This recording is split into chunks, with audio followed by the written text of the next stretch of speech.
La Segunda Guerra Púnica comenzó el año 218 y duró hasta el año 201.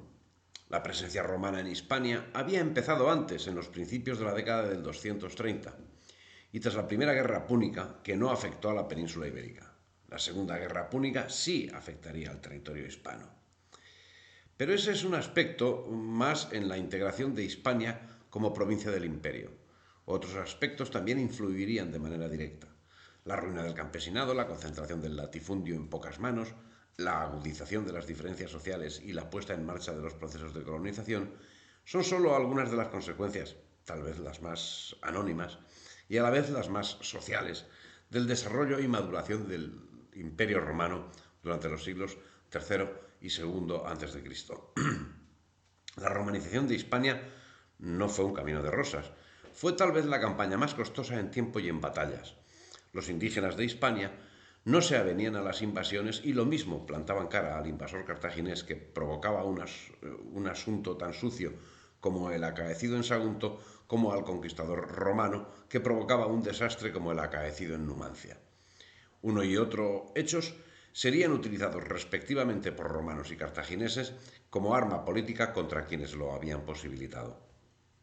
En estos momentos de la historia, la organización social en Hispania presentaba gran diversidad con motivo de los diversos grupos que la conformaban, romanos, latinos, itálicos, siendo que la jerarquía social presentaba varios estamentos que podemos determinar como aristocracia, conformada por patricios y equites, los primeros descendientes de los fundadores de Roma y los segundos industriales y comerciantes, los plebeyos, que eran los trabajadores libres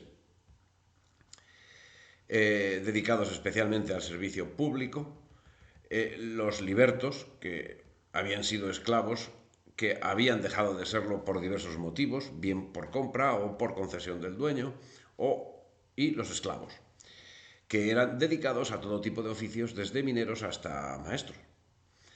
Otra cuestión es la del papel según el origen de la persona. Unas tenían la ciudadanía de pleno derecho y como tales recibían tierras para su explotación. Otras carecían de ciudadanía en el lugar, pero no eran esclavos. En este caso se les solía arrendar tierras. Los indígenas principales eran reconocidos como titulares de derechos, siendo que el resto carecía de ellos. La romanización fue rápida, ya que desde un primer momento la conquista señaló Hispania como provincia, no como colonia, y en esa época tan temprana como el año 171 se asentaban en Cartella 4.000 personas mestizas. En el año 94, los iberos, en su larga lucha de resistencia contra Roma, llevaron a cabo una degollina de legionarios en Cástulo.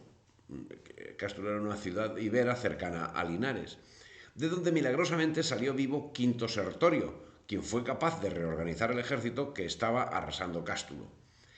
Esta acción daría a Sertorio gran prestigio en Roma y posibilitaría que el año 90 a.C. Sertorio fuese nombrado cuestor de la Galia Cisalpina, donde el año 91 había estallado la guerra social entre Roma y sus aliados italianos que pedían tener el derecho a la ciudadanía romana. Sertorio militaría como aliado de Mario y favorable al sector partidario de ampliar el derecho romano a los aliados italianos.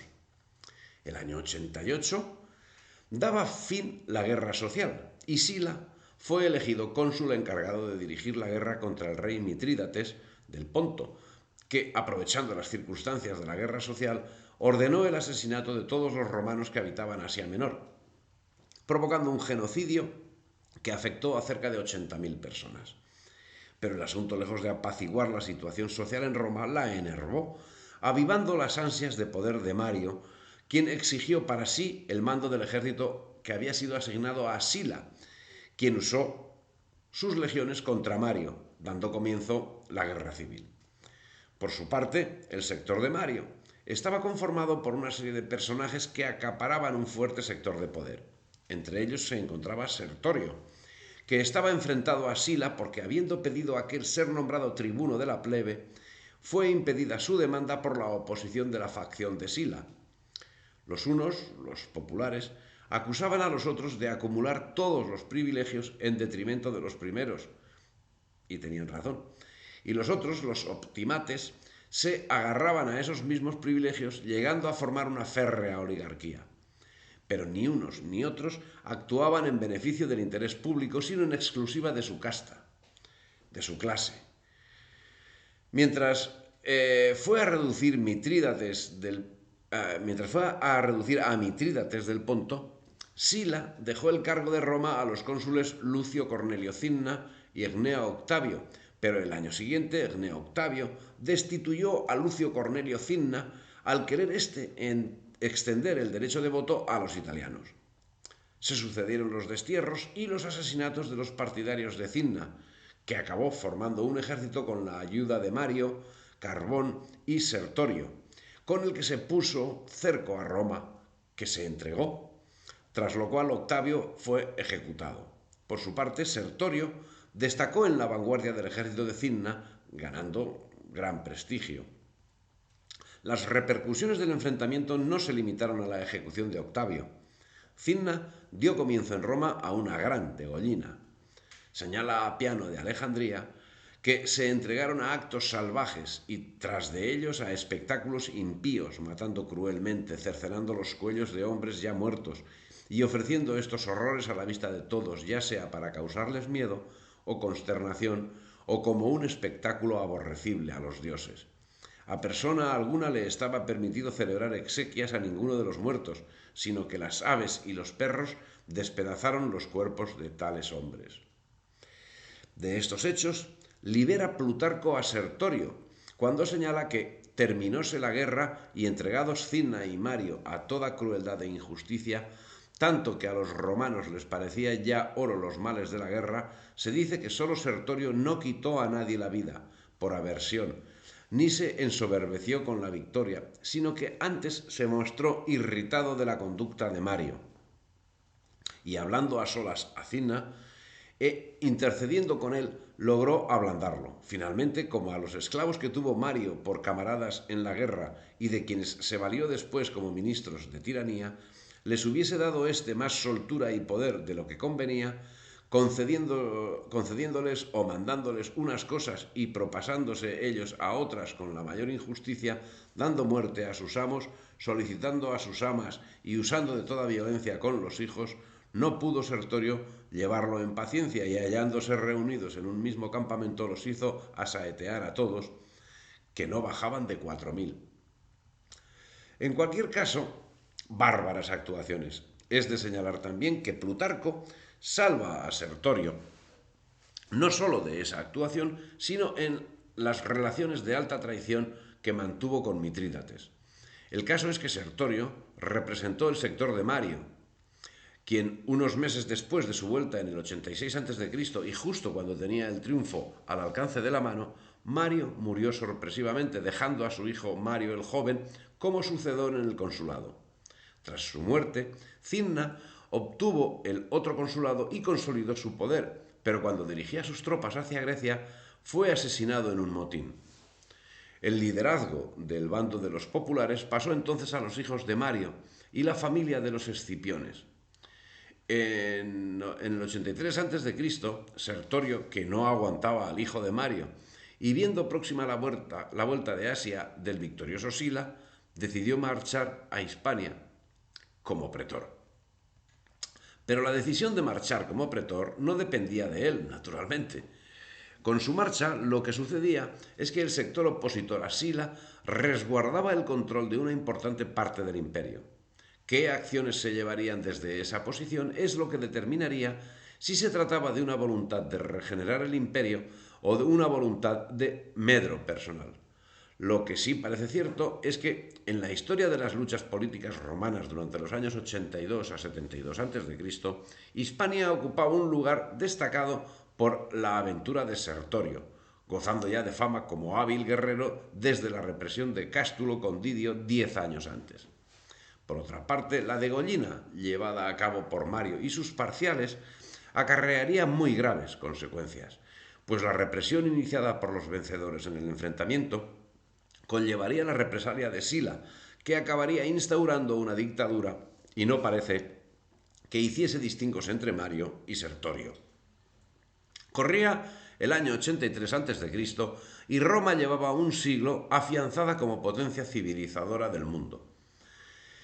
Al volver Sila victorioso de su campaña contra Mitrídates en Grecia, fue uniendo a sus tropas a quienes habían huido de la degollina de Cinna y Mario. En los alborotos que siguieron a la noticia del regreso de Sila fue muerto Cinna, tomando Carbo el cargo de cónsul. Sila acometió la conquista del poder y a su lucha se unieron Metelo, el joven Pompeyo, que acabaría siendo honrado con el sobrenombre de Magno, y otros. Por otra parte, quienes habían colaborado con Cinna, temiendo la represalia de Sila, reclutaron un ejército para enfrentarse a él. La guerra civil estaba nuevamente servida, y con una particularidad. Sila iba con la intención de liquidar sin ninguna consideración a quienes habían colaborado con Cinna y Carbo. Contra los supervivientes, Sila no ahorró ningún tipo de crueldad, tanto contra los individuos como contra las ciudades, hasta que se convirtió a sí mismo en el único dueño del Estado romano en su totalidad, por cuanto tiempo deseó y quiso serlo. La guerra duró 3 años en Italia, pero en España continuaría incluso tras la muerte de Sila, y si a Pompeyo se le dio la dirección de la guerra contra Sertorio, siendo simple particular, fue porque ninguno de los cónsules quiso tomarla. Y Filipo declaró que le enviaba en lugar de los 2 cónsules y no como procónsul. El motivo de esta diferencia es que Pompeyo era muy joven y por ese motivo no podía acceder al cargo de cónsul. Cuando triunfó, Sila impuso la dictadura, imagen de gobierno sobradamente conocida desde que era aplicada en Grecia. No obstante, Sila aplicó una nueva variante, ya que, lejos de preverse para un corto periodo, por primera vez al llegar a ser ilimitado en su duración, devino en auténtica tiranía. El desarrollo de la contienda hizo que Sertorio marchase a Hispania en el conocimiento pleno de que Sila exigía su cabeza. Metelo fue enviado a Hispania para combatir a Sertorio. La lucha sería larga y costosa, duraría 8 años.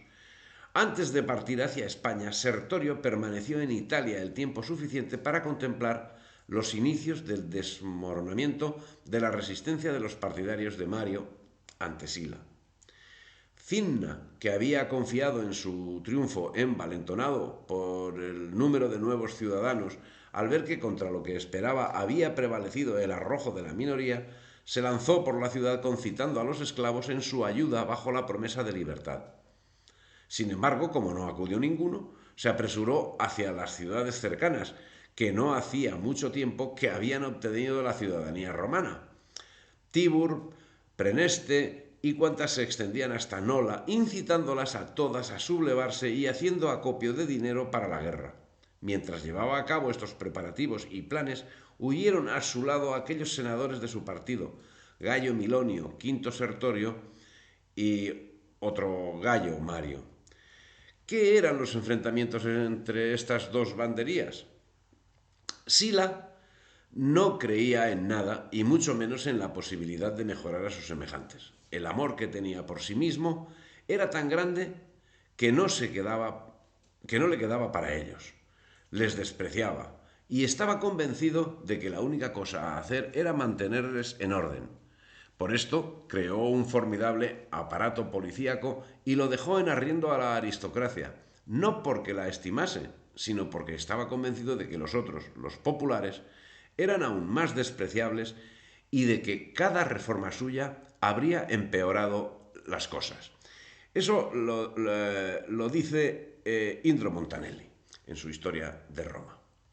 Si te ha gustado el vídeo, dale me gusta, difunde y suscríbete al canal.